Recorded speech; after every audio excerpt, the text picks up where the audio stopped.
So once you realize you're entitled to miracles, lesson 106 says, let me be still and listen to the truth.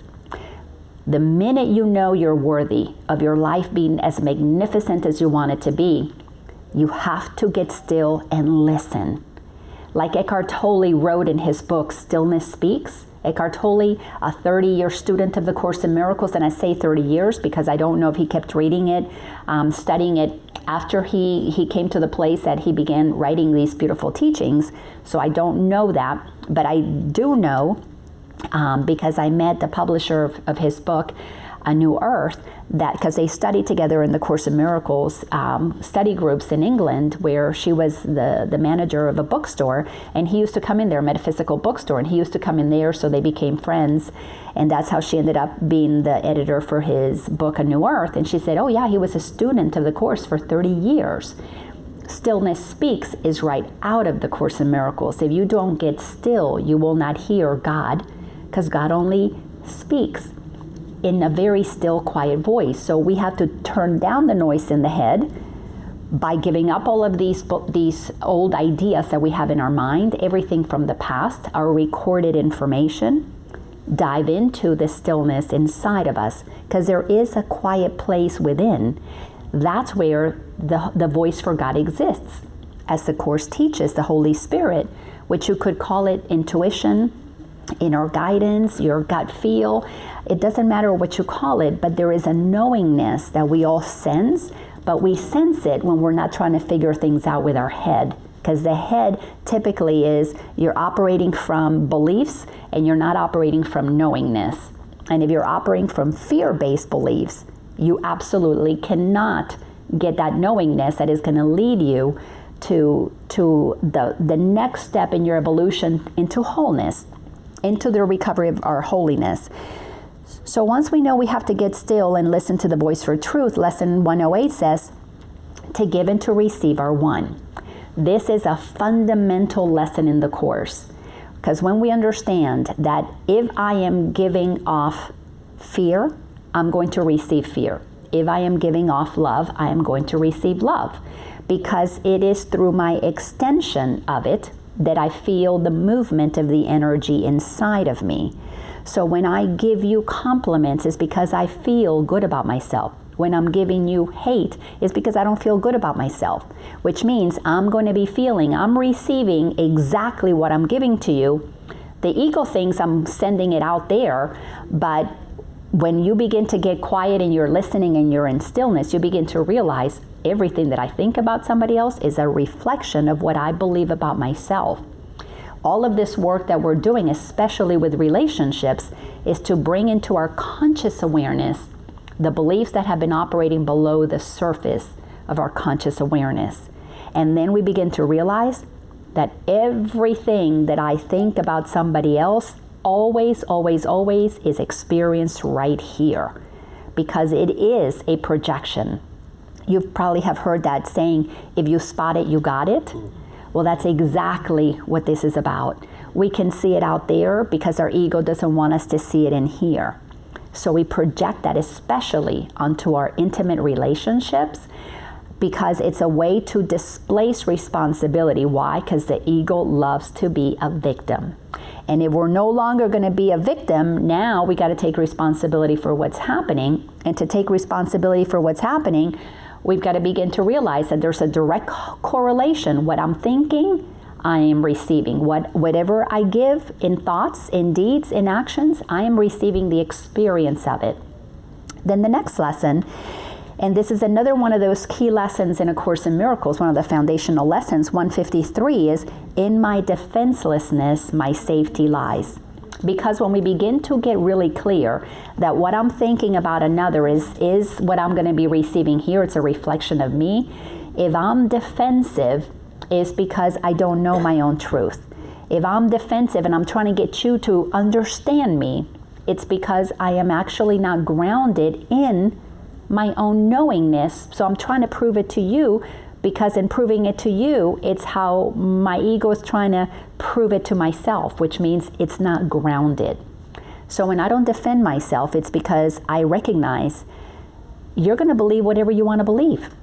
whatever is in your mind, whatever recordings you have from childhood that tells you if you're safe or not safe is going to determine what you're experiencing.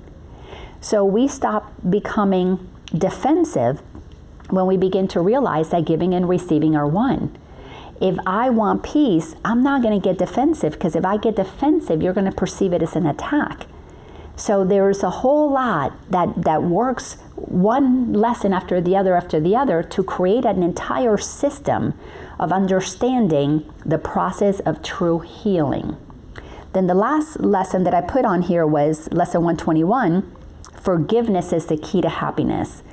Nobody can experience true happiness without the true forgiveness that the Course in Miracles is leading us to. And the true forgiveness of the Course is stating that there is nothing that can alter what God created as whole and complete. So I am literally forgiving myself for forgetting my wholeness when I began to blame it on others.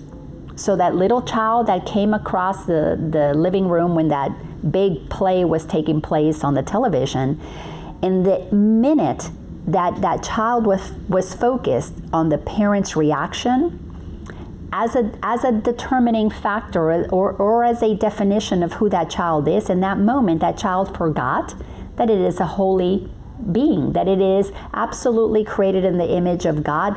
It is created because love created every single one as itself.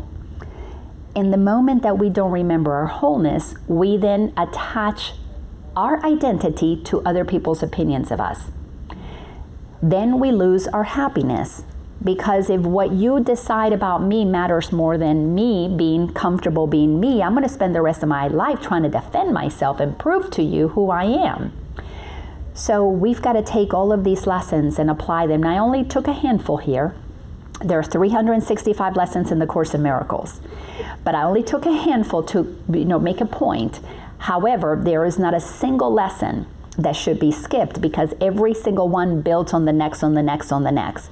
Some of them have a little bit of a repetitive pattern to them, but each one has different exercises, different practices that all build on one another. So now I want to take you to, let's take this information and let's look at how this plays out in relationships, because that is where we really have to put the Course in Miracles into practice. To do it by yourself, if you are, living in a cave or in a monastery somewhere, you have your own private little room and you never see anybody, there will be a lot of growth. You will be able to do a lot of work. However, nothing will move you faster and deeper than relationships, especially when you're dealing with family. Because families help create the environment in which we come up with our own opinions of ourselves. And family has a big part in playing a role in conditioning us, in teaching us who we're supposed to be. So we get our identity primarily from our parents. So the intimate relationships give us an opportunity to kind of see ourselves as adults based on who we think we should be from our, what was modeled to us by our parents. So the intimate relationships are a wonderful mirror, but then of course, when you go back and visit mom and dad, especially after you've been doing some of this work, you begin to really see how different you become when you do the healing work, because now you have your own ideas about yourself, and they may not necessarily match mom and dad's ideas about us. So it's a fascinating process. So let me take you to this other example. So I put here a picture of a kind of a guy and a girl. So male, female. Something. The female is holy. Is holy? She's holy. Oh, that's pretty funny. I wasn't even thinking about that. So the something that's really important to understand is that what God is masculine and feminine energy. It's all oneness. There is no separation in what God is. However, when we appear in different bodies, the bodies also have masculine and feminine energy. but we tend to think of ourselves as one gender or the other, and not as whole and complete energetic beings that have masculine and feminine energy. And that's one of the first things that begins to go awry when we think of ourselves as just woman or just man.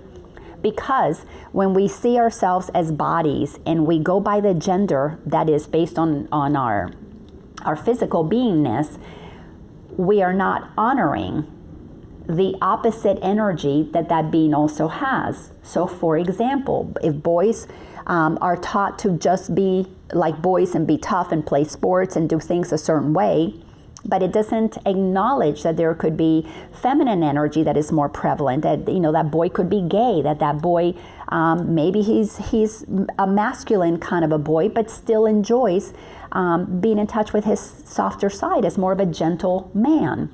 Same thing happens with females. Just because it has a female body doesn't mean that there's not masculine energy also active there, because in wholeness, in oneness, we are both energies. So one of the first things that we have to get clear about is that our mind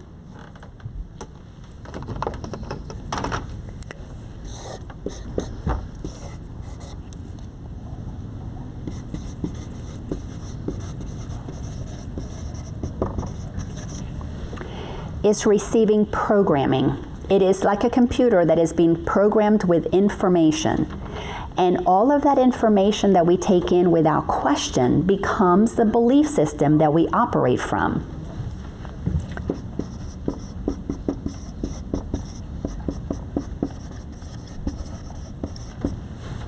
So that programming that we receive about how we're supposed to be, what we're supposed to do, what we're supposed to have, is modeled, so much of it, by our parents, by the adults around us when we're children. That creates the belief systems that we hold.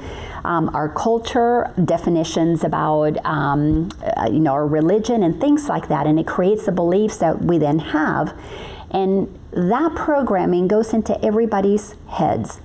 And because all of that happens by the time you're 10 years old, we are always seeing only the past when we become adults. So here we have man and a woman, and I'm saying that again, not because I'm speaking about genders, but let's say somebody who's predominantly female energy, somebody who's predominantly male energy come together. Because that's typically, we attract each other that way. Even if it's two men or two women, there's still a masculine, more feminine energy becoming connected. Both of them have love inside of them. Both of them in the beginning of the relationship are connecting because of love. So I'm going to show you the first thing that brings us together.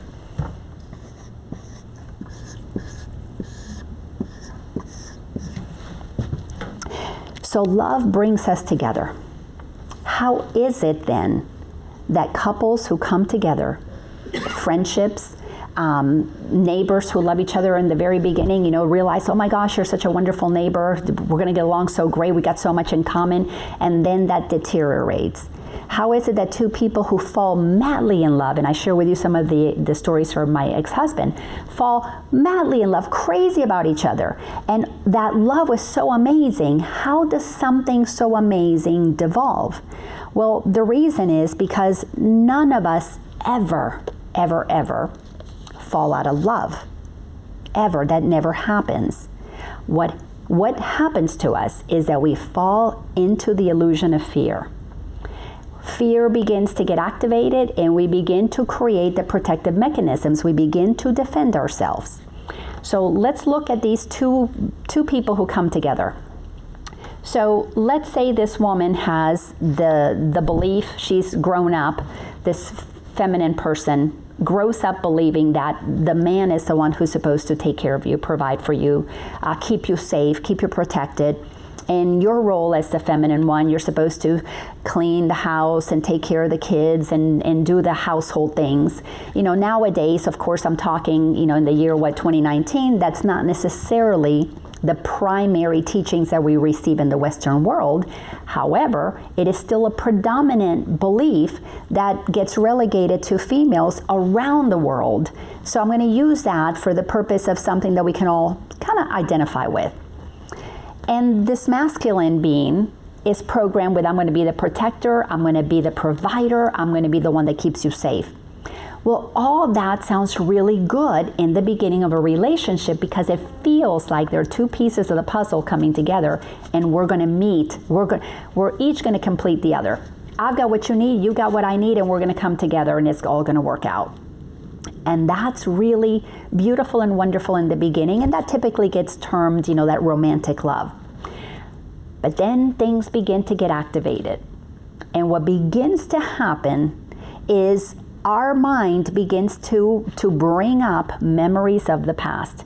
If somebody leaves the toilet seat up, and not going to say what gender did that. You never know. Somebody leaves the toilet seat up, and that triggers a memory from mom yelling at dad for leaving the toilet seat up. Something happened. Now, instantaneously, we have just gone back into childhood. And guess what's going to happen? That childhood reaction is going to activate the beliefs, the thoughts that I have programmed in my mind. And now I'm going to treat you, let's say if I'm the woman and the husband is the one who left the seat up, or the lover, the boyfriend, I'm going to come and let you know what you've done wrong because it's what I heard from my mom. So I'm going to talk to you most likely like my mom talked to my dad. And if that's not an experience that you're familiar with, or it's not the way your parents treated each other, you're going to have a defensive experience. You're going to retaliate. You're going to prove, well, wait a second.